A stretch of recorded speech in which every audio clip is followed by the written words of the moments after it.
जय श्री राम, जय बालाजी सरकार। नमस्कार दोस्तों, मैं सरिता शुक्ला अपने और आपके यूट्यूब चैनल पर आप सभी का स्वागत करती हूं और बालाजी से यह प्रार्थना करती हूं कि आप सभी लोग सकुशल अपने घर सुरक्षित हों। आज मैं हनुमान जी का एक ऐसा उपाय बताऊंगी जिसको करने से आपको धन की प्राप्ति अवश्य ही होगी। वीडियो शुरू करने से पहले सबसे पहले सभी बड़ों को सादर चरण स्पर्श, छोटों को शुभ आशीर्वाद और जो मेरी उम्र के हैं उनको प्रेम भरा नमस्कार। और बताइए कैसे हैं आप सभी लोग। आशा करती हूँ कि बालाजी की कृपा से मज़े में ही होंगे। आज मैं आप लोगों को एक बहुत ही विशेष उपाय बताऊंगी जिसको करने से आपको जो है धन की प्राप्ति अवश्य होगी। अब इस उपाय से धन की प्राप्ति होगी तो मतलब ये नहीं है कि आप एकदम करोड़पति बन जाएंगे, ऐसा कुछ नहीं है बिना कुछ किए। देखिए, उपाय हम बताते हैं लेकिन उपाय के साथ साथ आपको अपने कर्म भी करने चाहिए। जो आपका काम काज है उसको भी करिए और साथ में यह उपाय करिए ताकि आपको जो है उसमें दुगना लाभ मिल सके। क्योंकि अगर आप घर पे बैठ के चुपचाप खाली उपाय करते जाएंगे तो उससे कुछ नहीं होगा। आपको अपना कर्म भी करना चाहिए। बहुत लोग ऐसा बोल रहे हैं कि भाई आजकल तो लोग इतना उपाय बता दे रहे हैं कि लोगों को कुछ करने की ज़रूरत नहीं है, पीपल के पत्ते की माला बना के पहना दो तो आप करोड़पति बन जाएंगे। ऐसा कुछ नहीं है। ऐसा जो लोग भी कह रहे हैं बिल्कुल गलत कह रहे हैं। देखिए, उपाय क्या है, जो हम कर्म तो करते ही हैं। ऐसा तो है नहीं कि सब लोग हाथ पे हाथ धर के बैठे हुए हैं कि भाई उपाय बता दिया कोई वही कर रहे हैं और कोई काम धंधा नहीं कर रहे हैं। ऐसा नहीं है।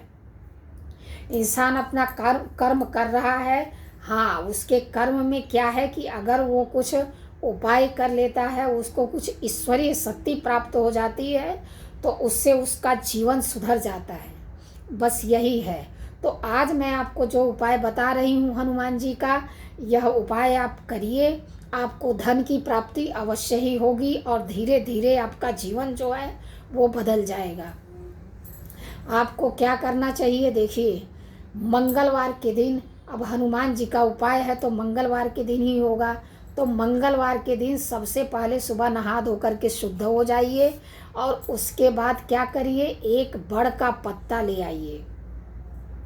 बड़ का पत्ता ले आइए, उसको जो है अच्छे से उसको धो करके साफ कर लीजिए और उस पर जो है लाल चंदन से नहीं, हल्दी से, अगर आपके यहाँ केसर है तो केसर से और नहीं तो हल्दी से। केसर भाई बहुत महंगी है, हर कोई नहीं खरीद सकता, तो कोई बात नहीं है। अगर आपके पास केसर है तो अच्छी बात है और अगर नहीं है तो आप हल्दी ले लीजिए।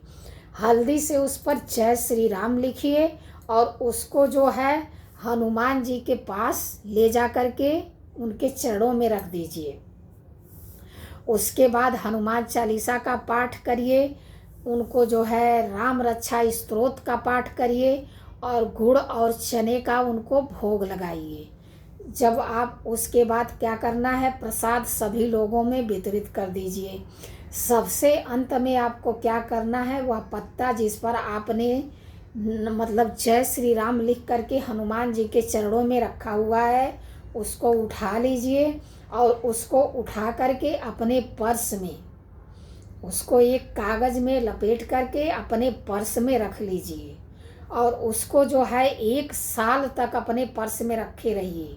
अगर मान लीजिए आप, जैसे ये सावन का मैं तीसरे मंगलवार का उपाय बता रही हूँ, तो अगर आपने इस दिन किया है तो अगले साल ठीक इसी दिन आपको यह जो है वो जो पत्ता है उसको निकाल करके बहते हुए जल में प्रवाहित कर देना है और फिर से आपको एक बड़ का पत्ता लेकर के फिर से यह उपाय करके आप फिर से उस एक पत्ते को अपने पर्स में रख सकते हैं और इसको जो है फिर दूसरे सिरे से यह उपाय आप फिर दूसरे साल उस पत्ते को बदल सकते हैं। मतलब 1 साल तक यह पत्ता आपको अपने पर्स में रखना है और 1 साल के बाद उसको बहते जल में प्रवाहित कर देना है।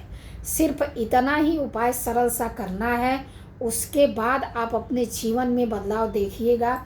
अब इसका कोई देखिए ज़रूरी नहीं है। जैसे मान लीजिए सूतक पातक की वजह से अगर आप सावन के तीसरे मंगलवार को यह उपाय नहीं कर पाए, चाहे आप सावन के मंगलवार में यह उपाय नहीं कर पाए तो कोई बात नहीं, आप किसी भी मंगलवार में यह उपाय करिए।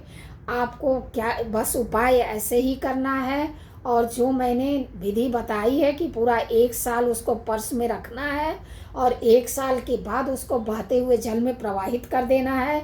फिर आपको अगर ऐसा लगता है कि इससे फ़ायदा है तो फिर आप दूसरा पत्ता ले लीजिए और फिर यह उपाय करके फिर से अपने पर्स में उसको रख लीजिए। बस बहुत ही सरल सा, बहुत ही सिंपल सा उपाय है। इसको करके अवश्य देखिए, आपको इसका लाभ अवश्य मिलेगा। ऐसी जानकारी के लिए हमसे जुड़िए, हमारे चैनल को लाइक, सब्सक्राइब और शेयर करिए। जय श्री राम, जय बालाजी सरकार।